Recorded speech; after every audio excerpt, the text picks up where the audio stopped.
موضوع الدرس في إثبات المعاد وأهوال القيامة سورة الواقعة تفسير ابن كثير. الحمد لله رب العالمين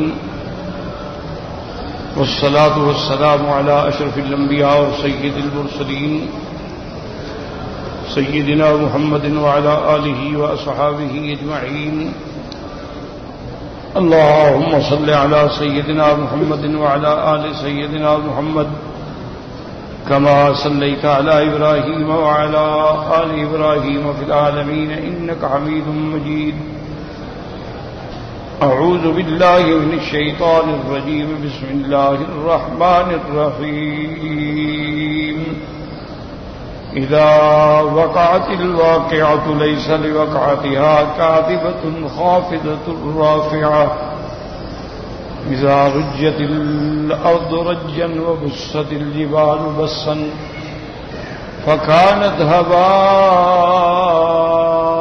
منبثا وكنتم أزواجا ثلاثا فأصحاب الميمنة ما أصحاب الميمنة وأصحاب المشأمة ما أصحاب المشأمة والسابقون السابقون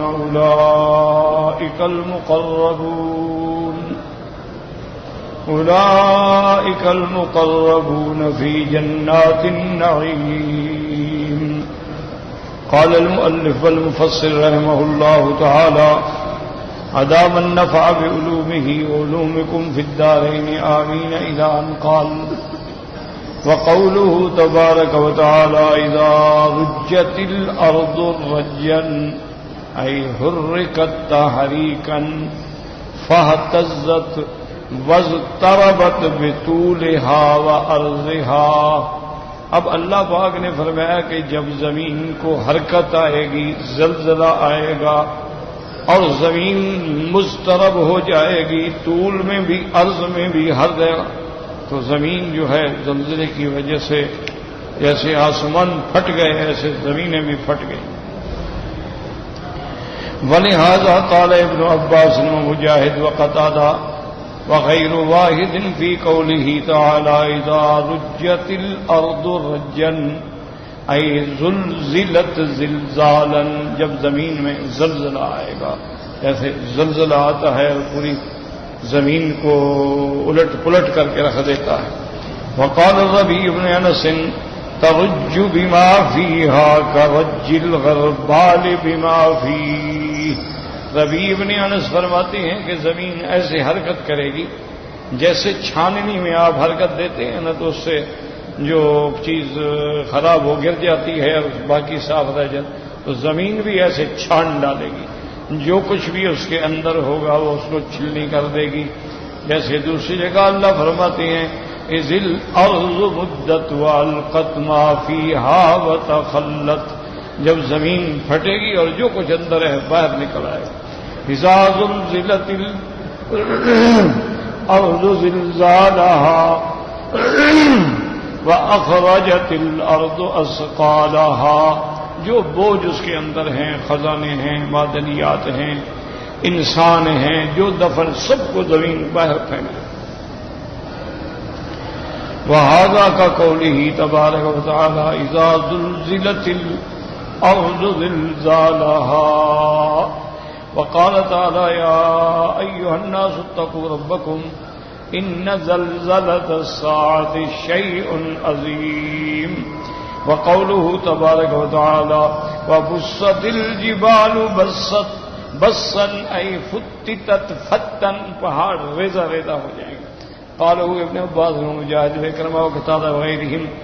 وقال ابن زید صارت الجبال كما قال اللہ تعالی کثیبا مہیلا.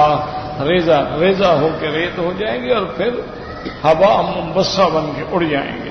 وقوله تبارک وتعالی وكانت هباء منبثا. قالوا عیسیٰ بن ناصر رضی اللہ تعالی عنہ هباء منبثا كالرعاج الغبار يسطع.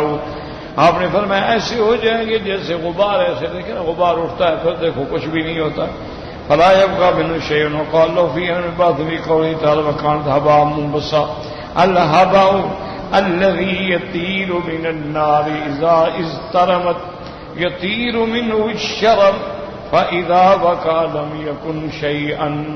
ایک قول میں حضرت ابن عباس نے فرمایا ہوا کا معنی یہ ہے جیسے آگ سے چنگاری اڑتی ہے، ایک چنگاری اڑ کے جہاں جاتی ہے وہاں کچھ بھی نہیں، تو یہ ایسے ہو جائیں گے کہ بالکل ریزہ ریزہ ہو کے ہوا بن کے اڑ جائیں گے.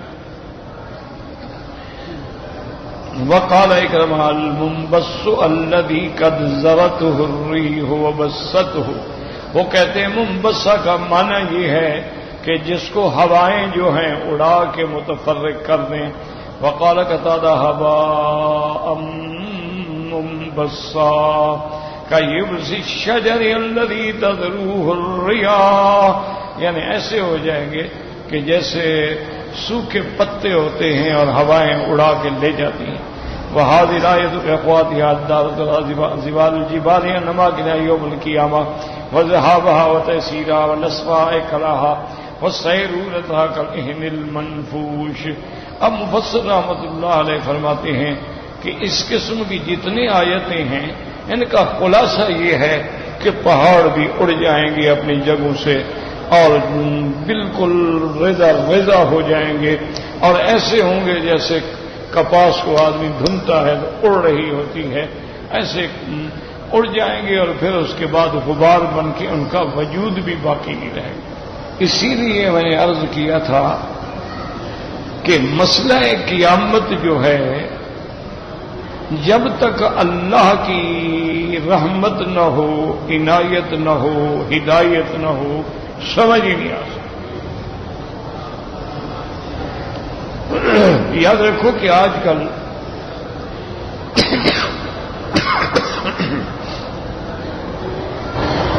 ایک لفظ بہت استعمال ہوتا ہے کہ یہ بات جی عقل میں نہیں آتی، خلاف عقل ہے. تو یاد رکھیں اللہ کے رسول کا کوئی حکم خلاف عقل نہیں ہوتا. بات سمجھیں، خلاف عقل کا کیا معنی کہ ایک آدمی ہمیں کہے کہ یہ بات یوں ہے، ہم اپنے عقل سے اس کو توڑ ڈالیں، یہ ہے خلاف عقل. اللہ کا کوئی حکم جو ہے وہ خلاف عقل نہیں ہوتا. ہاں ماورائے عقل ضرور ہوتا ہے کہ وہاں ہماری عقل پہنچ نہیں پا رہی، ہماری عقل محدود ہے اور وہ معاملہ اتنا اونچا ہے کہ وہاں ہماری رسائی نہیں ہو. اب دیکھیں نا کہ جیسے ایک آدمی پرائمری میں پڑھتا ہو، آپ اس کے سامنے ریاضیات کی میٹرک کا حساب رکھ دیں تو اس کو تو اوپر دماغ سے بھی اوپر چلا جائے گا، کہے گا پتہ نہیں یہ کیا ہے. اب یہ مانا تو نہیں نا کہ وہ حساب نہیں ہے، وہ حساب تو ہے، لیکن اس بچے کی استعداد نہیں ہے کہ اس کو سمجھ سکے.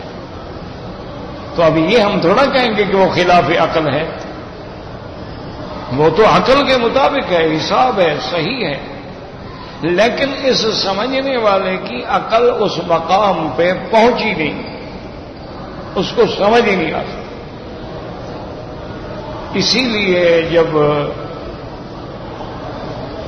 اللہ تبارک و تعالی نے قیامت کے احوال کے بارے میں ذکر فرمایا کہ قیامت میں جنت ہوگی، جہنم ہوگی، اور ایمان والوں کو جنت ملے گی، اس میں ان کے لیے فراش ہوں گے، ان کے لیے حوریں ہوں گی، ان کے لیے فواکے ہوں گے، ان کے لیے غلام ہوں گے. تو ایک مکے میں ایک کافر تھا، اس کا نام ابو الاسود تھا، کندہ کہلاتا تھا، وہ ایک پہلوان تھا، ویسے بھی بڑا متمول پیسے والا، دولت بھی تھی، اور اس نے بڑی خوبصورت ترین کنیزیں جو ہیں اپنے گھر میں رکھی ہوئی تھی،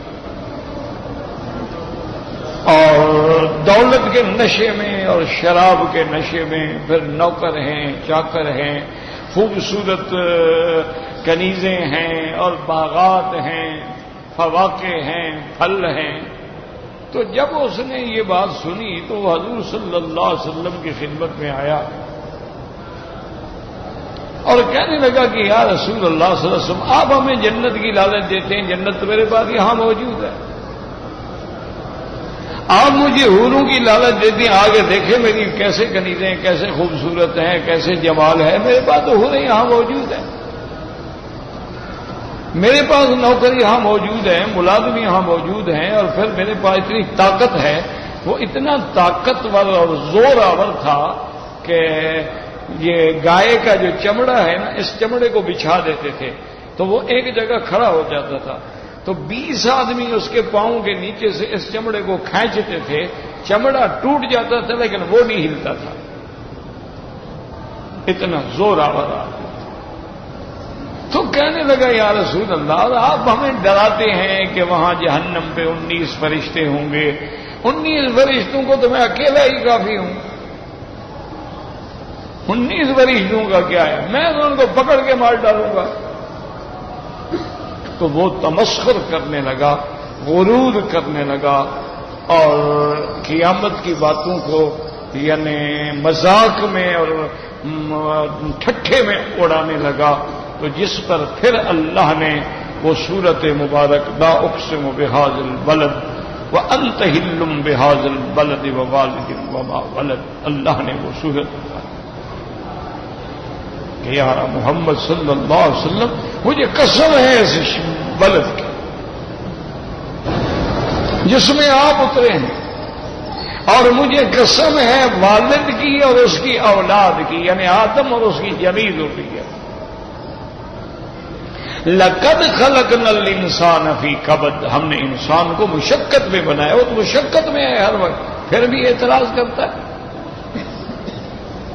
انسان تو ہے ہی مشقتوں کا پیدا ہوا، اس لیے کہ جب آدمی نطفے کی شکل میں والدہ کے رحم میں ہوتا ہے تو رحم کے اندر 3 اندھیریوں میں قید ہے، اس سے بڑی کوئی مشقت ہے؟ اور پھر جب وہ ولادت کا وقت آتا ہے تو کس طرح ایک تنگ مقام سے نکلتا ہے، اگر 1 سیکنڈ کی بھی تاخیر ہو جائے تو مر جائے۔ مشقت ہے۔ پھر دودھ پینے کا زمانہ ہے، اس کو باندھ کے آپ جناب جھولے میں ڈالنے پڑا ہے، نہ چل سکتا ہے نہ بول سکتا ہے، مشقت ہے، کچھ بھی نہیں کر سکتا، صرف ماں کے دودھ پہ گزارا ہے۔ اس کے بعد جو ہے پھر ذرا بڑا ہوتا ہے تو اب آہستہ آہستہ چلتا ہے، ٹھوکر لگتی ہے کہ منہ کے بل کر جاتا ہے، اب چیخ رہا ہے، وہ مر گیا مر گیا مر گیا، کیوں؟ اب چلنے کی طاقت ہے نہیں، یہاں تک چلا اور گر گیا۔ اب اس کے بعد ذرا عقل آتی ہے تو پھر جناب مدرسے میں آ جاتا ہے، پھر استاد کا ڈنڈا ہے، رات دن محنت کرنی پڑتی ہے، امتحان دینے پڑتے ہیں، فیل ہو جائے تو سارا محلہ اور ساری برادری طنز کرتی ہے ہی آوارہ جی، اس نے کیا پڑھنا ہے، اس سارا دن تو آوارہ گردی کرتا ہے، یہ کیسے پاس ہوگا؟ اب جیسے کیسے مشقتوں سے نکلا، اس کے بعد جناب شادی ہو گئی۔ اب شادی بظاہر ایک خوشی ہے، لیکن اصل میں دیکھا جائے تو سب سے بڑی مشقت ہے۔ جب تک آدمی اکیلا ہوتا ہے، چلو حرم میں سو گیا، روٹی نہ ملی، کوئی کھجور تقسیم کر رہا تھا کھا لی، کسی نے روٹی کا ٹکڑا دے دیا، کسی نے چائے دے دی، پھر سو گیا مزے سے۔ لیکن جب شادی ہو گئی تو اب تو پھر گھر والی کے لیے گھر بھی چاہیے، مکان بھی چاہیے، اس کی حفاظت بھی چاہیے، اس کے لیے کھانا بھی چاہیے، اس کی فرمائشیں بھی چاہیے۔ حضرت سیدنا علی رضی اللہ تعالی عنہ سے ایک دن مجلس میں ان کے سارے احباب اصحاب جمع تھے، تو کسی دوست کی شادی ہوئی تھی اور شادی کا ذکر چل پڑا، تو ایک ساتھی نے حضرت علی سے پوچھا رضی اللہ تعالیٰ عنہ سے کہ جی شادی کیا چیز ہے؟ انہوں نے فرمایا لزوم و مہر، شادی سب سے پہلے تو یہ ہے کہ جو مہر تم نے لکھوائی ہے دینی ہے، یعنی ابھی نکاح ہوا ہے اور آپ پر جناب 50,000 مہر کا سر پہ بوجھ آ گیا ہے،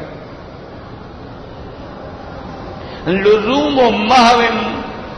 اس نے پوچھا اچھا حضرت اس کے بعد؟ ثم ماذا؟ فرمایا سرور و شہر، 1 مہینے کی خوشی ہوتی ہے۔ اس نے پوچھا اچھا حضرت اس کے بعد؟ ثم ماذا؟ پھر کیا ہوگا؟ فرمایا غموم و دہر، پھر ساری زندگی کا غم۔ اس نے پوچھا کہ حضرت ثم ماذا؟ پھر اس کے بعد کیا ہوگا؟ فرمایا قصور و ظہر، پھر کمر ٹوٹ جاتی ہے، بیگم کے نخرے اٹھاتے اٹھاتے کمر جھک گئی، کہیں حرام کھا رہا ہے، کہیں رشوت کھا رہا ہے، کہیں دھوکہ دے رہا ہے کہ گھر کو کچھ لے جاؤں۔ اس نے کہا حضرت پھر اس کے بعد ثم ماذا؟ فرمایا پھر اس کے بعد لزوم و قبر، پھر قبر میں جانا ہے، اور اس کے بعد کیا ہوگا؟ تو اللہ نے فرمایا بدبخت تیری ساری زندگی مشقتوں میں گزری ہے، اس کے باوجود بھی تو انکار کرتا ہے میرا۔ تو اس لیے یاد رکھیں کہ قیامت کا مسئلہ اس وقت تک سمجھ نہیں آ سکتا جب تک اللہ نور ایمان عطا نہ فرمائے۔ ان فی ذلک ذکری لمن کان لہ قلب او القی السمع وہو شہید، جو قلب سلیم کی طرف متوجہ ہو اور پوری طرح متوجہ ہو اور اللہ کے احکام کو سمجھے، پھر اس کے دماغ میں یہ باتیں آ سکتی ہیں، ورنہ کوئی عام آدمی بھی کہے گا دیکھو جی ایک اتنا بڑا محل بنایا ہے اب اس کو توڑ دو، کیا یار کوئی عقل کی بات ہے؟ اتنا پیسہ خرچ کیا، سب محل بنایا، اب کہتے ہیں جی اس کو توڑ ڈالو۔ تو اس لیے اس کے دماغ میں نہیں آتا کہ اللہ نے اگر یہ ساری کائنات بنائی ہے تو پھر اس کو کیوں فنا کر دیں۔ اس کی وجہ یہی ہوتی ہے کہ وہ ہر بات کو قیاس کرتا ہے اپنی قوت پر، کہ جیسے ایک بندہ مکان توڑ ڈالے، دوبارہ بنانے کے لیے پھر میٹیریل چاہیے، مستری چاہیے، مزدور چاہیے، پیسہ چاہیے، دولت چاہیے، تو جو ایسا کرے گا لوگ کہیں گے یار پھر توڑا کیوں تھا تم نے، اس کو ذرا ٹھیک کرا لیتے۔ لیکن وہاں تو یہ مسئلہ ہے ہی نہیں، وہاں تو شان ہی یہ ہے کہ ہو جا بس ہو گیا، تو اس کے لیے نہ بنانا مشکل ہے اور نہ توڑنا مشکل ہے اور نہ دوبارہ بنانا مشکل ہے۔ انہ هو یبدئ و یعید، اسی طرح فرمایا هو الذی یبدأ الخلق ثم یعیدہ، وہ ذات جس نے پہلے پیدا کیا ہے وہی پھر لوٹائے گا، اس کے آگے کیا مشکل ہے؟ اسی لیے حضور کے سامنے ایک بدبخت کافر نے پرانی بوسیدہ ہڈی قبرستان کی لے کے ایسے مسل کے اڑا دی اور کہا کہ یا محمد آپ عقیدہ رکھتے ہیں کہ یہ ہڈی دوبارہ زندہ ہوگی؟ اور فرمایا نعم بالکل ہوگی۔ اس کو پھر اللہ نے فرمایا وَلَمْ يَرَ الْإِنسَانُ أَنَّا خَلَقْنَاهُ مِن نُطْفَةٍ فَإِذَا هُوَ خَصِيمٌ مُبِينٌ ضَرَبَ لَنَا مَثَلًا وَنَسِيَ خَلْقَهُ قَالَ مَن يُحْيِي الْعِظَامَ وَهِيَ رَمِيمٌ۔ اب مثالیں دیتا ہے کہ کون اس بوسیدہ ہڈی کو دوبارہ پیدا کرے گا؟ اللہ نے فرمایا بدبخت قُلْ يُحْيِيهَا الَّذِي أَنشَأَهَا أَوَّلَ مَرَّةٍ، جس نے پہلے پیدا کیا وہی پیدا کرے گا۔ تو اس لیے جب لوگوں کو کہو نا جی کہ یہ پہاڑ ریزہ ریزہ ہو جائیں گے، یہ پہاڑ غبار بن جائیں گے، یہ پہاڑ اڑ جائیں گے، یہ پہاڑ اپنے مقامات پہ باقی نہیں رہیں گے، ان کو سمجھ نہیں آ سکتی اتنا بڑا پہاڑ جی کیسے ریزہ ریزہ ہو جائے گا؟ ایک سرنگ نکالنی ہو ہمارے تو لاکھوں کروڑوں خرچ ہو جاتے ہیں، مشینری آتی ہے اور ایک ایک پتھر توڑ توڑ توڑ توڑ توڑ کے دماغ خراب ہو جاتے ہیں، سال ہر سال لگ جاتے ہیں، اور یہ سارے پہاڑ کیسے اڑ جائیں؟ تو ان کی عقل میں اسی لیے بات نہیں بیٹھتی کہ وہ اپنی عقل اور اپنی قوت پر اللہ کی قدرت کو قیاس کرتے ہیں، یہ نہیں جانتی انما امرہ اذا اراد شیئا ان یقول له کن فیکون. اس کا تو بس ارادے کی دیر ہے، جب حکم ہوگا سب کچھ ہو جائے گا. اس لیے قیامت کے سمجھنے کے لیے سب سے بڑی ضرورت ہے ایمان کی، کہ اللہ پر ایمان ہو، اللہ کے رسول پر ایمان ہو، اور جو باتیں سمجھ آ جائیں شکر کرے، سمجھ نہ آئے تو اپنے قصور کا اعتراف کرے کہ بھئی میرا عقل نہیں پہنچ رہا، لیکن جو قرآن میں ہے وہ ٹھیک ہے. اب اللہ پاک فرماتے ہیں کہ پھر اس کے بعد قیامت والے دن کیا ہوگا؟ وَكُنْتُمْ أَزْوَاجًا ثَلَاثَةً أَيْ يَنْقَسِمُ النَّاسُ يَوْمَ الْقِيَامَةِ إِلَىٰ ثَلَاثَةِ أَصْنَافٍ. قیامت والے دن قوم جتنی ہوگی میدان محشر میں ان کے 3 حصے بن جائیں گے. قوم عن یمین العرش، ایک وہ خوش قسمت ہوں گے جو عرش کے دائیں طرف ہوں گے. وَهُمُ الَّذِينَ خَرَجُوا مِنْ شِقِّ آدَمَ الْأَيْمَنِ، اور یہ وہی لوگ ہیں جن کو اللہ تبارک و تعالی نے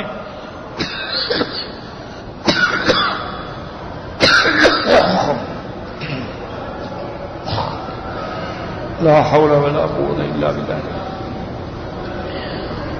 یہ وہی لوگ ہیں جن کو اللہ تبارک و تعالی نے عالم ارواح میں آدم علیہ السلام کی دائیں طرف سے نکالا. وَيَأْتُونَ كُتُبَهُمْ بِأَيْمَانِهِمْ، اور ان کو قیامت والے دن بھی نامہ اعمال جو ہیں وہ داہنے ہاتھ میں ملیں.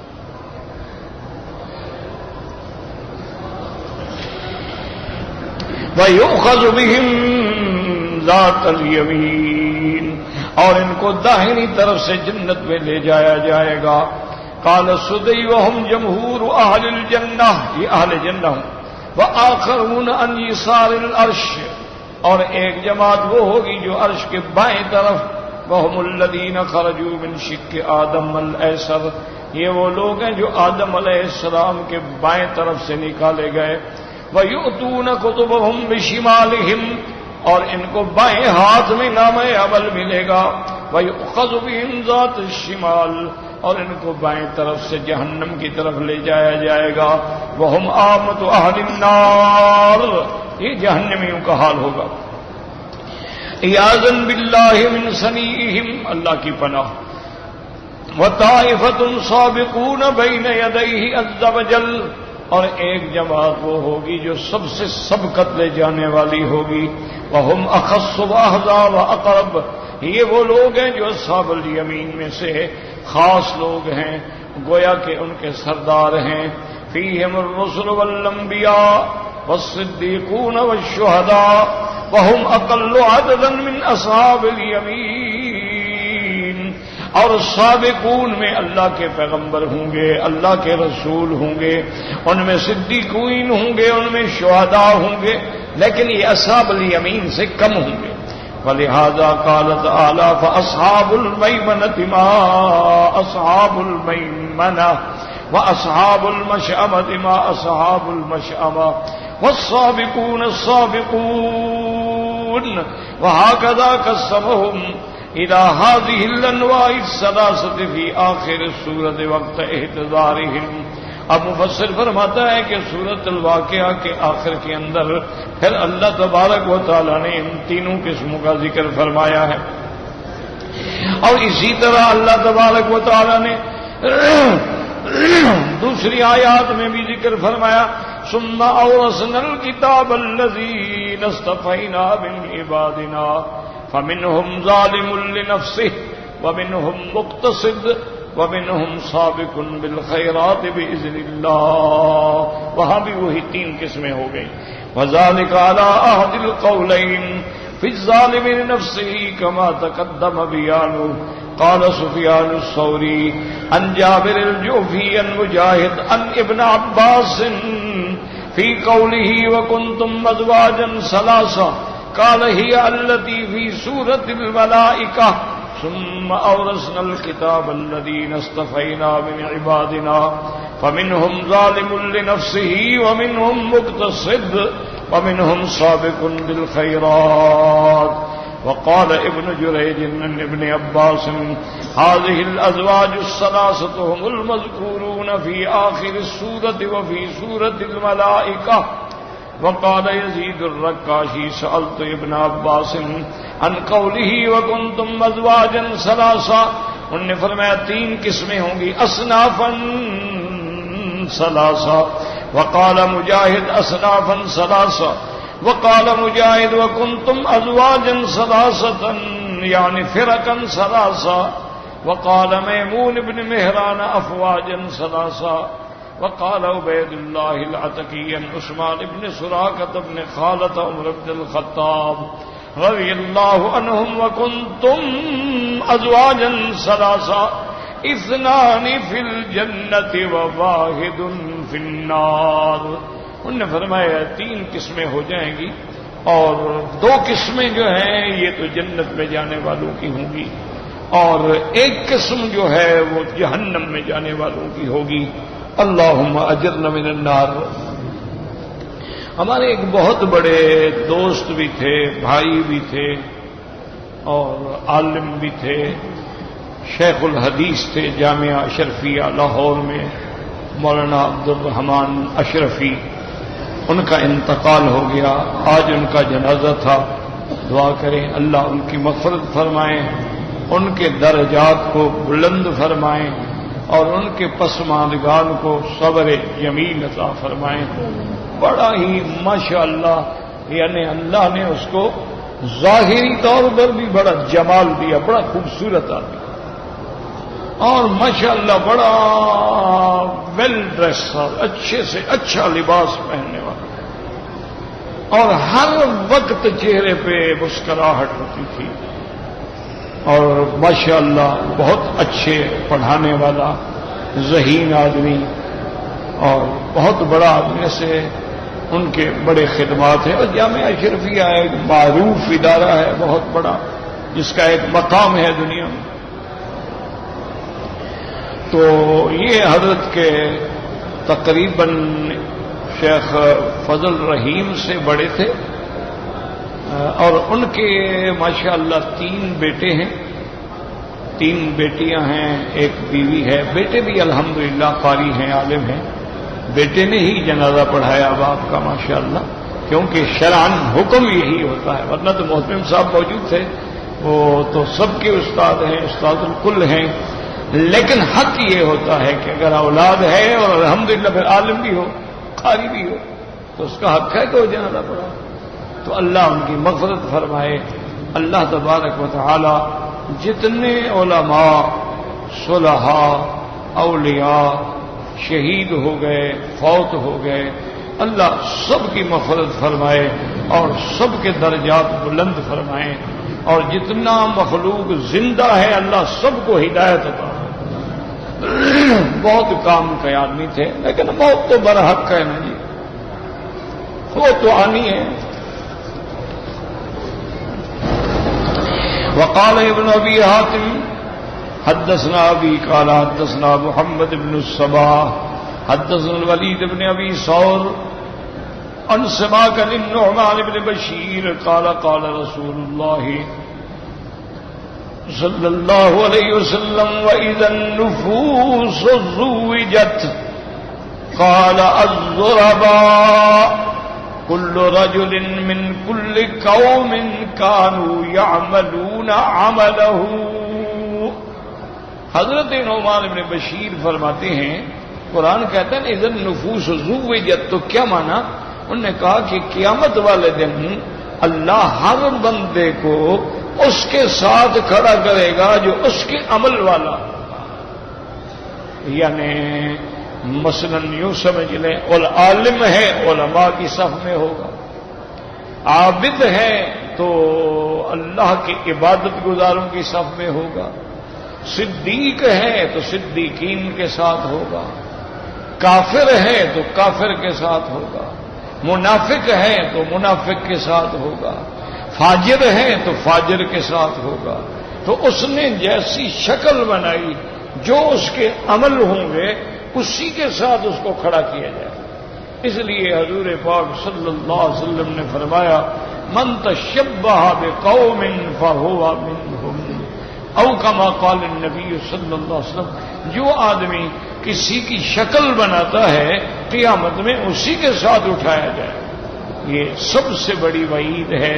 جیسے آج کل آپ دیکھتے ہیں کہ نوجوان ہیں یعنی وہ تہذیب اپنا رہے ہیں جس کو انگریزوں نے بھی تھوک دیا ہے، کافروں نے بھی تھوک دیا. یہ اس کے پیچھے لگے ہوئے ہیں. جوان ہیں، مرد ہیں، کانوں میں بالے ہیں. جوان ہیں، مرد ہیں، گلے میں چین ہے. جوان ہیں، مرد ہیں اور یہاں نام لکھوائے ہوئے ہیں. جوان ہیں، مرد ہیں، لباس عورتوں والا ہے. جوان ہیں، مرد ہیں، لپسٹک لگاتے ہیں اور اس کے بعد میک اپ کرتے ہیں، فیشل کرواتے ہیں اور چہرے پر غازہ، پاؤڈر، مسکارا استعمال کرتے ہیں. تو یہ وہ لوگ ہیں جن پر اللہ اور اللہ کے نبی نے لعنت دی. حضور نے فرمایا لعن اللہ المتشبہین من الرجال والمتشبہات من النساء او کما قال. فرمایا جو مرد عورتوں کی شکل اختیار کرے یا عورتیں مردوں کے لباس پہنے کہ جین پہنی ہوئی ہے اور جناب شرٹ پہنی ہوئی ہے اور بال یہاں تک کٹائے ہوئے ہیں اور اسی طرح کا انداز ہے، تو قیامت والے دن بھی اللہ نے فرمایا کہ ان پہ لعنت ہوگی اور ان کو اسی جماعت کے ساتھ کھڑا کیا. اسی لیے اولیاء اللہ نے لکھا ہے کہ میرا بھائی روزانہ 24 گھنٹے میں 10 منٹ وقت نکالا کرو جب تمہیں ملے، دن میں، رات میں، لیکن شرط یہ ہے کہ اکیلے، اور بیٹھ کے غور کیا کرو کہ میرا عمل، میری شکل، میرا لباس، میرے کام کس جماعت سے جڑتے ہیں، میں کس کی صف میں کھڑا ہوں گا. بس اسی پہ غور کریں. دیکھو نا، انبیاء کی صف میں تو ہم جا نہیں سکتے، اور رسول کی صف میں بھی ہم جا نہیں سکتے. صدیقین کا بھی اعلیٰ مقام، شہداء کا بھی اعلیٰ مقام، عباد کا بھی اعلیٰ مقام، محدثین، مجتہدین، مفسرین کا بھی اعلیٰ مقام. تو باقی جو عامت المسلمین ہیں، مومنین ہیں، کیا ہماری ان کے مطابق بھی کوئی شکل ملتی ہے؟ ذرا غور کریں. اب دیکھیں نا جی کہ حضرت آدم سے لے کر سرکار دو عالم تک علیہم السلام جتنے پیغمبر ہیں، ایمان سے کہیں سب کی داڑھی تھی کہ نہیں تھی؟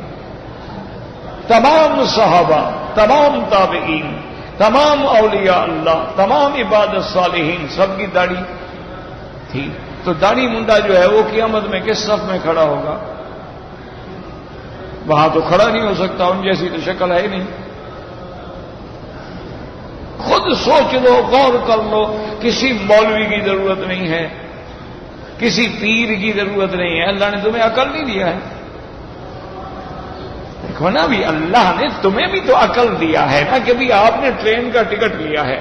ایک وہ لوگ ہیں ماشاءاللہ جن کے لیے وہ خاص طور پہ 7 سالون لگائے جاتے ہیں. ایک وہ لوگ ہیں ماشاءاللہ جو ایئر کنڈیشن سالون میں ہیں. ایک وہ لوگ ہیں جو فرسٹ کلاس میں ہیں، سیکنڈ میں ہیں. آپ کی جو ٹکٹ ہے آپ اسی کے ساتھ بیٹھیں گے نا. اب یہ تو ہو نہیں سکتا نا کہ 3rd کلاس کی ٹکٹ لے کے فرسٹ میں گھس جاؤ. بس اتنی دیر گھس جاؤ گے جب تک چیکر نہ آئے. جب آ جائے گا مارے گا بھی، اتارے گا بھی، پیسے بھی لے گا. اچھا یہاں تو چلو ہو سکتا ہے نا چیکر کو نیند آ جائے، چیکر تھکا ہوا ہو، رات کو نہ آئے. اچھا گاڑی کے اسٹاپ بڑے لمبے ہیں، تم نے جناب کراچی سے بیٹھا اور روڑی پہنچ گیا، لیکن وہاں تو جناب فرشتے نہ نیند آتی ہے نہ بھولتے ہیں. وہ تو ڈھونڈیں گے، 1 سیکنڈ نہیں لگائیں گے. اچھا ان کو تو پوچھنا بھی نہیں پڑے گا. یعرف المجرمون بسیماہم، ان کے چہرے بتا رہے ہوں گے کیا مجرم. تو بس اسی پہ غور کر لیا کرو. کسی پیر فقیر کی ضرورت نہیں. تم خود پیر ہو، تم خود ولی ہو، ہر مومن ولی اللہ ہوتا ہے، اللہ کا دوست ہوتا ہے۔ اللہ کا دوست نہ ہو تو اللہ اس کو ایمان کیوں نصیب کرے؟ دشمنوں کو کوئی انعام دیتا ہے؟ اللہ ولی الذین آمنوا، جو مومن ہیں ان کا اللہ دوست ہے۔ آپ خود ولی ہیں، آپ خود پیر ہیں، آپ خود بزرگ ہیں، لیکن بس ایک عادت بنا لو کہ 10 منٹ کے لیے غور کر لیا کرو کہ آج صبح کے اٹھنے کے بعد میں نے کیا کیا کام کیے ہیں۔ میں اٹھا، میں نے وضو کیا، میں نے تہجد پڑھی، میں نے وتر پڑھے، میں مسجد گیا، میں نے 2 رکعت سنت پڑھی، میں نے فجر کی نماز پڑھی، میں نے اشراق تک بیٹھ گیا، تلاوت قرآن پاک کی، پھر میں نے اشراق پڑھی، پھر میں گھر میں آیا، پھر میں نے ناشتہ۔ یہ سارا اپنا حساب خود کرو۔ اور اس کے مقابلے پہ ایک دوسرا آدمی ہے، وہ کہتا ہے میں جب اٹھا تو سب سے پہلے سگریٹ پی، اس کے بعد میں نے بیڈ ٹی پی۔ بیڈ ہے، پتہ نہیں بیڈ ہے، یہ تو اللہ کو پتا ہے۔ اس کے بعد میں نے حمام میں جا کے شیو کی، سنت رسول پہ اس طرح پھیرا۔ پھر میں نے جناب غسل فرمایا، پھر میں نے کپڑے بدلے، میک اپ سنگار کیا، پھر میں نے ناشتہ کیا، اور اس کے بعد پھر میں دفتر میں آیا اور یوں صبح سے لے کر شام تک جھوٹ بولتا رہا، رشوت کھاتا رہا، حرام کماتا رہا۔ وہ بھی ذرا اپنا حساب کرے کہ میں نے آج کیا کیا کیا۔ جب یہ کرو گے نا تو انشاءاللہ پھر اصلاح ہو جائے گی۔ پھر آدمی دیکھے نا، وہ میرا ایک دوست تھا، تو اس کو ایسے میں نے کہا یار یہ بچے فضول خرچی بڑی کرتے ہیں، 10 ریال دو تو ختم، 50 دو تو ختم، 100 دو تو ختم۔ اس نے کہا مکی صاحب بڑا آسان نسخہ میں آپ کو بتاؤں۔ میں نے کہا بتاؤ۔ اس نے کہا ہر بچے کا اکاؤنٹ کھلوا دو بینک میں۔ میں نے کہا یار باپ دادا نہیں روک سکا تو بینک کیا؟ انہوں نے کہا تجربہ تو کرو نا، بینک میں اکاؤنٹ کھلوا دو، پیسے ڈال دو۔ اب اس کو کہو کہ بھی دیکھو روز مجھے تنگ نہ کیا کرو، اب تمہارے اکاؤنٹ میں پیسے پڑے خود چیک کاٹ کے لے لیا کرو۔ اور نے کہا اب 3 مہینے کے بعد اس کو فکر ہونی شروع ہو جائے گی، آج میرے اتنے پیسے بینک میں تھے میں کھا گیا۔ اب اس کو خود بریک لگنے شروع ہو جائے کہ میرا اکاؤنٹ بڑھنا چاہیے۔ پہلے میرا 10,000 تھا، یار 15 ہوتا، یہ کیا 1,000 بچا، 9,000 میں کھا گیا۔ تو اس نے کہا جب آدمی حساب کتاب میں آتا ہے تو پھر کنٹرول ہوتا ہے۔ تم بھی اپنے نفس کا حساب کرو، جب تک حساب نہیں کرو گے کنٹرول نہیں ہوگا۔ اگر تم جانوروں کی طرح چل رہے ہو، کھا رہے ہو، موقع ملا درس میں بیٹھ گئے، موقع ملا شام کو ماشاءاللہ گانے کی کیسٹ لگا لی، موقع ملا تو شام کو فلم دیکھ لی، قرآن بھی سن لیا، رحمان بھی راضی ہے، شیطان بھی راضی ہے، یہ نہیں ہو سکتا۔ اللہ میاں کو یہ منافق بندے نہیں چاہیے، یا سراسر موم ہو جا یا سراسر سنگ ہو جا، یا حزب الرحمان میں آ جا یا حزب الشیطان میں آ جا۔ یہ 2 رنگا کام اللہ کو پسند ہے۔ اب جناب فرماتی ہیں کل رجل من کل قوم کانوا یعملون عملہ، تو یعنی وہ ہر آدمی جو عمل کرتا تھا اس کو اسی کے ساتھ اٹھایا جائے گا۔ وَكُنْتُمْ أَزْوَاجًا ثَلَاثًا فَأَصْحَابُ الْمَيْمَنَةِ مَا أَصْحَابُ الْمَيْمَنَةِ وَأَصْحَابُ الْمَشْأَمَةِ مَا أَصْحَابُ الْمَشْأَمَةِ وَالسَّابِقُونَ السَّابِقُونَ قَالَ هُمُ الزُّرَبَاءُ، یہ 3 قسمیں ہیں۔ وقال الإمام أحمد حدثنا محمد بن عبد الله بن المثنى حدثنا البراء الغنوي حدثنا الحسن بن معاذ بن جبل رضي الله تعالى عنه أن رسول الله صلى الله عليه وسلم تلا هذه الآية وأصحاب اليمين ما أصحاب اليمين وأصحاب الشمال ما أصحاب الشمال قبض بيديه قبضتين فقال هذه للجنة للجنة ولا أبالي وهذه للنار ولا أبالي. اب اس حدیث میں آتا ہے حضرت معاذ بن جبل رضی اللہ تعالیٰ عنہ فرماتی ہیں کہ ان رسول اللہ صلی اللہ علیہ وسلم نے یہ آیت پڑھی اور اس کے بعد فرمایا کہ اللہ تبارک و تعالیٰ جیسے اس کی شان گزیبہ ہے اپنے ہاتھوں میں لے لیں گے اور فرمائیں گے ہذہ للجنہ، یہ جنت والے ہیں مجھے کوئی پرواہ نہیں، اور یہ جہنم میں جائیں گے مجھے کوئی پرواہ نہیں ہے. کیوں؟ اللہ کو کیا پرواہ ہے؟ اللہ تبارک و تعالیٰ تو اس کی تو شان یہی ہے نا کہ ساری مخلوق اس کی محتاج ہے، وہ کسی کا محتاج نہیں.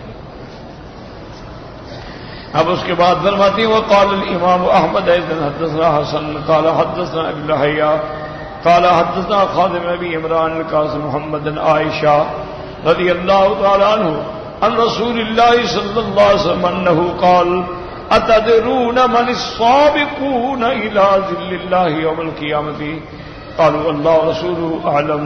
حضور پاک نے پوچھا، بی بی عائشہ صدیقہ رضی اللہ عنہا روایت فرماتی ہیں، حضور پاک نے پوچھا جانتے ہو کہ وہ سابقون جو ہیں وہ اللہ کے عرش کے سائے میں جانے والے جو ہیں وہ کون لوگ ہوں گے؟ انہوں نے کہا اللہ رسول عالم. قال الذین لا اوتوا الحق قبلوه واذا سالوه بدلوه وحكموا للناس كحكمهم لانفسهم.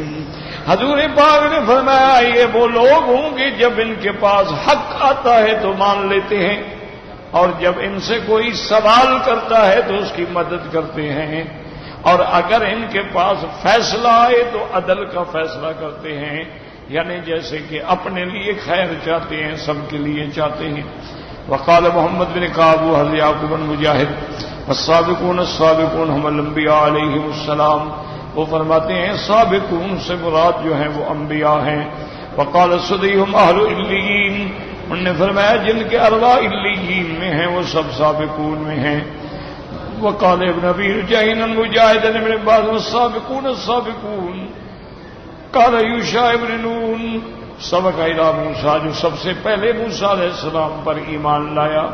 ومؤمن آل یاسین، سب سے پہلے ایمان. سبق الی عیسیٰ، سب سے پہلے عیسیٰ علیہ السلام پہ ایمان لایا. وعلی ابن ابی طالب سبق الی محمد رسول اللہ صلی اللہ علیہ وسلم. حضرت علی ابن ابی طالب بھی پہلے ایمان لائے لیکن بچوں میں، بڑوں میں حضرت ابو بکر ہیں. روا ابن ابی حاتم محمد بن ہارون الفلاس رحمۃ اللہ علیہ اسماعیل المدائنی البزار عن سفیان بن الضحاک المدائنی عن سفیان بن ابی رجیح به وقال ابن ابی حاتم محمد بن ابی حماد حدثنا مہران خالد بن قرۃ عن ابن سیرین. والسابقون السابقون، یہ کون ہوں گے؟ انہوں نے فرمایا الذین صلوا الی القبلتین، جن لوگوں نے دونوں قبلوں کی طرف نماز پڑھی ہوگی، یعنی مسجد اقصی کی طرف بھی اور پھر مسجد الحرام کی طرف بھی.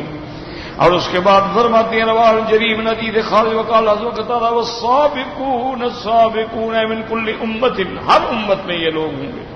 وقال الاوزاعی عثمان نبی سعودت نو کرا هذه الآية والسابقون السابقون اولئک المقربون. ثم قال اولهم رباحا الى المسجد واولهم خروجا في سبيل الله، یہ وہ لوگ ہوں گے جو سب سے پہلے وضو کر کے مسجدوں میں جانے والے اور سب سے پہلے جہاد کے لیے نکلنے والے. وهذه الاقوال كلها صحیحۃ. اب مفسر فرماتے ہیں کہ یہ سارے اقوال صحیح ہیں. فإن المراد بالسابقین والمبادرون فعل الخیرات کما امروا، سابقون سے مراد یہ ہے کہ جو عمل خیر میں سبقت کرنے والے ہیں، جیسے اللہ نے فرمایا وسارعوا إلی مغفرۃ من ربکم وجنۃ عرضها السماوات والارض. وقال سابقوا إلی مغفرۃ من ربکم وجنۃ عرضها كعرض السماء والارض. قال ومن سابق في هذه الدنيا وسبق إلى الخير كان في الآخرة من السابقين إلى الكرامة. جس بندے نے اس دنیا میں خیر کی طرف سبقت کی قیامت میں بھی وہ سابقین میں ہوں گے. فإن الجزاء من جنس العمل، اللہ اس کو جزا اسی طرح دیں گے جیسے اس کا عمل ہے. کما تدین تدان، جیسا کرو گے ویسا ملے گا. ولہذا قال اولئک المقربون فی جنات النعیم. وقال ابن ابي حاتم حدثنا ابي قال حدثنا يحيى بن زكريا الفزاري الرازي حدثنا خارجة بن مسلم بن زيد بن اسلم بن عطاء بن يسار ان عبد الله بن عمرو قال قالت الملائكة يا رب جعلت لبني آدم الدنيا فهم يأكلون ويشربون ويتزوجون فاجعل لنا الآخرة. فرشتوں نے عرض کیا مولا تو نے آدم کی اولاد کے لیے ماشاءاللہ دنیا پیدا کی ہے, وہ اس میں کھاتے ہیں پیتے ہیں شادیاں کرتے ہیں, چلو ہمیں آخرت دے دو. فقال لا افعل فراجعوا ثلاثا فقال لا اجد خبيرك من قلت له كن فيكون. لیکن 3 دفعہ کی درخواست منظور نہ ہوئی. اللہ نے فرمایا میرے ملائکہ جس کو میں نے اپنے ہاتھوں سے بنایا ہے اور تم کو تو میں نے کن سے پیدا فرمایا ہے, میں ان کا درجہ کیسے گھٹا دوں. اس کے بعد فرماتے والسابقون السابقون اولئک المقربون فی جنات النعیم. وقد روى هذا الاثر الامام سعید الدارمی فی کتابہ الرد علی الجہمیہ ولفظه فقال الله عز وجل لن اجعل صالح ذریة من خلقت بیدک کمن قلت له کن فکان. تو امام دارمی رحمۃ اللہ علیہ نے جہمیہ کے رد میں جو کتاب لکھی ہے تو اس کے اندر فرمایا کہ اللہ فرمائیں گے لن اجعل, میں آدم کی اچھی نیک اولاد کو ایسا نہیں کر سکتا کہ تمہارے برابر کر دوں, ان کا شان تم سے بلند ہے, ان کو میں نے اپنے ہاتھوں سے پیدا کیا ہے اور تم کو میں نے شان کن فیکون سے پیدا کیا ہے. واللہ اعلم.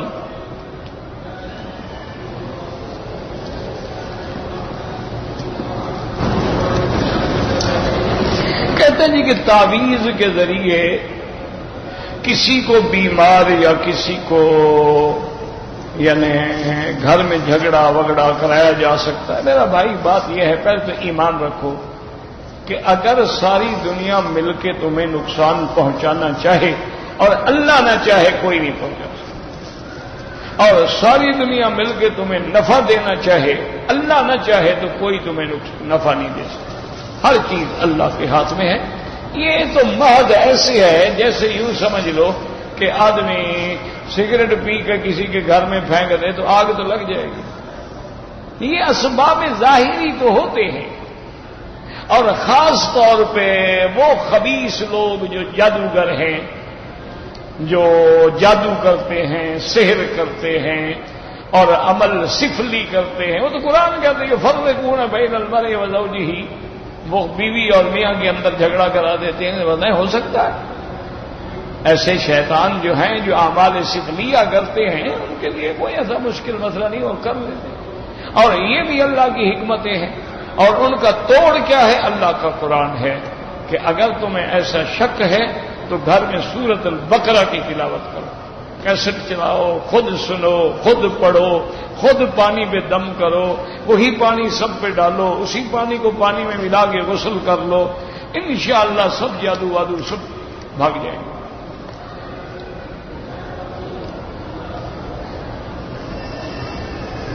بہرحال یہ ہو سکتا ہے, اس لیے علاج میں نے عرض کر دیا ہے, باقی تمہاری مرضی کرو نہ کرو.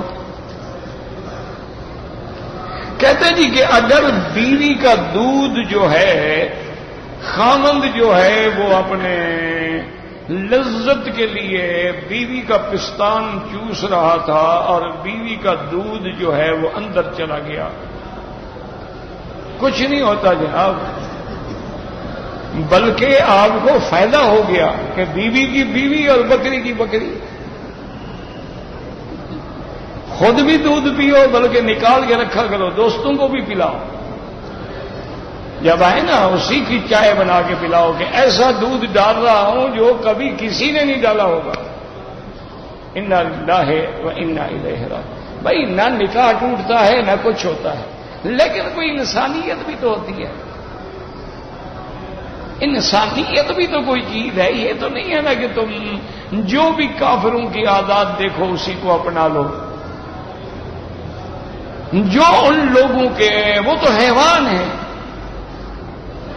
وہ انسان تھوڑے, وہ تو حیوانوں سے بھی اخص اور ذلیل ہیں. ان کی تو عورتیں کتوں کے ساتھ تعلق رکھتی ہیں. تم ان لوگوں کے پیچھے چل رہے ہو. اچھا یہ 10 15 20 سال سے اس لعنت فلم کی آئی بلیو پرنٹ کی اور تم نے یہ طریقے سیکھ لیے.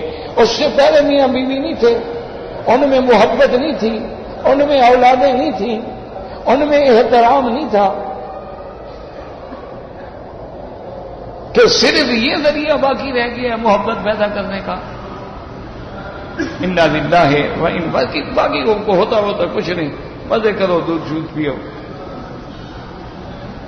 انا للہ و انا الیہ راجعون.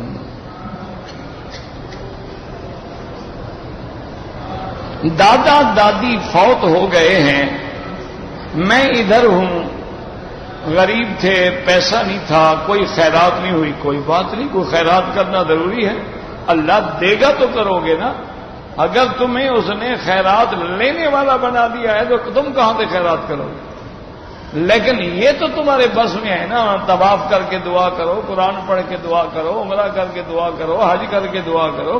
اس میں تو پیسے نہیں لگتے تمہارے. باقی وہ جو رواج ہے کہ تیسرے دن کل شریف اور جمعرات شریف اور چلیس, وہ تو خالص بدعت ہے, وہ تو حرام ہے, کرنا بھی اور کھانا بھی. وہ تو مولوی صاحبان نے اپنے لیے ایک مسئلہ رکھا ہوا ہے, کیونکہ آپ لوگ ایسے تو خدمت کرتے نہیں. نہیں ہے, نہیں, دیکھو یہ ہنسنے کی بات نہیں ہے نا کہ مجھے ماشاءاللہ الحمدللہ کتنا عرصہ ہو گیا پڑھاتے ہوئے, کب تم نے مجھے دعوت کھلائی ہے؟ ماں سوا 1-2 شاگردوں کے, اور میں کوشش کرتا ہوں کہ ان کو بھی بدلہ دے سکوں. اچھا آج اگر میں جھوٹے سچے خواب تمہیں سنانے شروع کر دوں تو کل تم سارے گھر کی جائیداد لے آؤ گے میرے پاس. قاعدہ ہے کہ جو صحیح عالم ہے اس کی کوئی نہیں ہوتی خدمت. پیسہ ملتا ہے پیر کو, اور جتنا بڑا جھوٹا پیر ہو اتنا زیادہ پیسہ. اور جو صحیح معنی میں اللہ والے ہیں وہ تو بیچارے لنگر میں سوکھے ٹکڑوں پہ گزارا کرتے ہیں, ان کے بعد تو اپنے کھانے کی روٹی بھی نہیں ہوتی. جو صحیح معنی میں اولیاء اللہ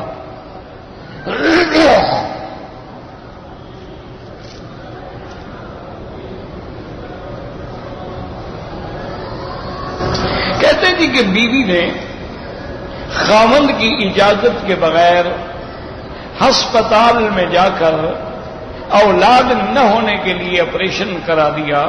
بہرحال یہ بہت بڑا گناہ ہے. اب کیا علاج ہے؟ توبہ کرو, استغفار کرو, اللہ معاف کرے, اور تو کوئی حل نہیں.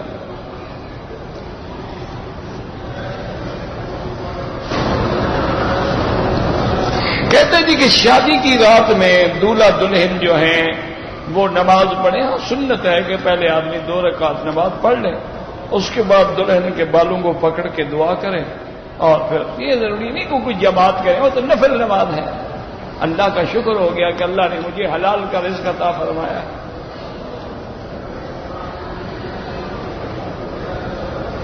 کہتے جی کہ میری عمر 32 سال ہے, میرا عقیقہ نہیں ہوا. تو کیا ہو گیا بھائی؟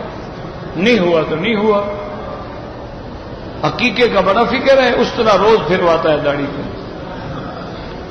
اس سنت کا بڑا فکر ہے اس بیچارے کو. نہیں ہوا, نہیں ہوا, ہو جاتا کیا ہوگا. جو لوگ غریب ہیں جن کے گھر میں روٹی نہیں, وہ کہاں سے عقیقہ کریں گے؟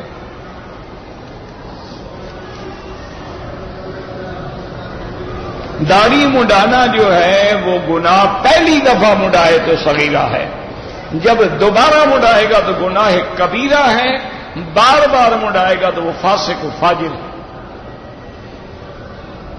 غیر محرم سے پردہ ہر حال میں ہے, قریبی رشتہ دار ہو کوئی ہو. اگر ٹی وی میں خبریں دینے والی عورتیں ہیں پھر بھی نہ دیکھو, ان کا دیکھنا بھی حرام ہے, ان کی آواز سننا بھی حرام ہے.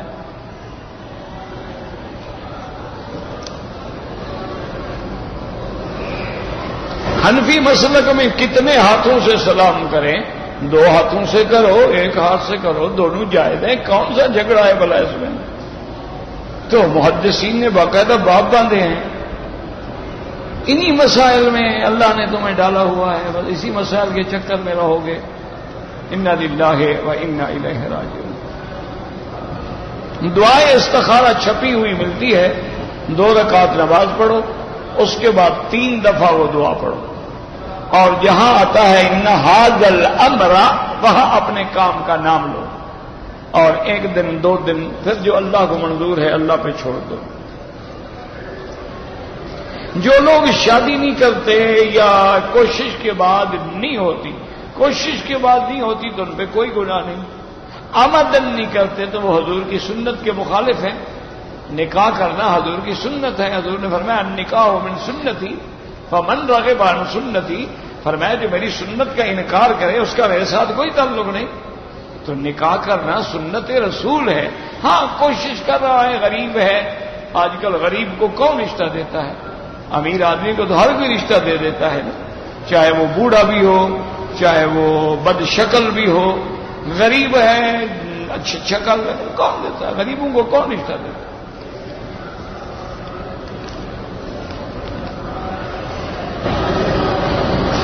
دم کا گوشت جو ہے اس میں شرط ہی یہ ہے کہ اللہ کے حدود حرم میں ذبح کرو اور فقراء مکے کے غریبوں کو تقسیم کرو، یہ تھوڑا ہے کہ امیروں کو کھلا دو۔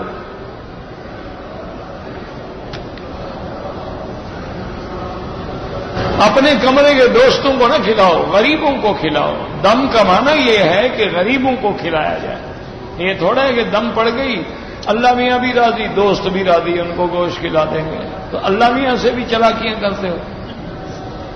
اللہ تو جانتے ہیں نا تمہاری نیتوں کو بھی، تمہارے اعمال کو بھی۔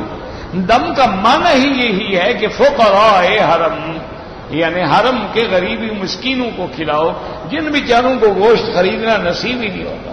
ربنا تقبل منا انك انت السميع العليم تب علينا انك انت التواب الرحيم اللهم متعنا باسماعنا وابصارنا واشرح صدورنا واحينا بقواتنا ما ابقيتنا واجعله الوارث منا واجعل ثارنا على من ظلمنا وانصرنا على من عادانا اللهم اقض حاجاتنا يا قاضي الحاجات يا سميع الدعاء يا مستجيب الدعوات اللهم اجعل لنا وللمسلمين من كل هم فرجا ومن كل ضيق مخرجا ومن كل بلاء عافية صلى الله تعالى على خير خلقه سيدنا محمد وعلى آله وصحبه أجمعين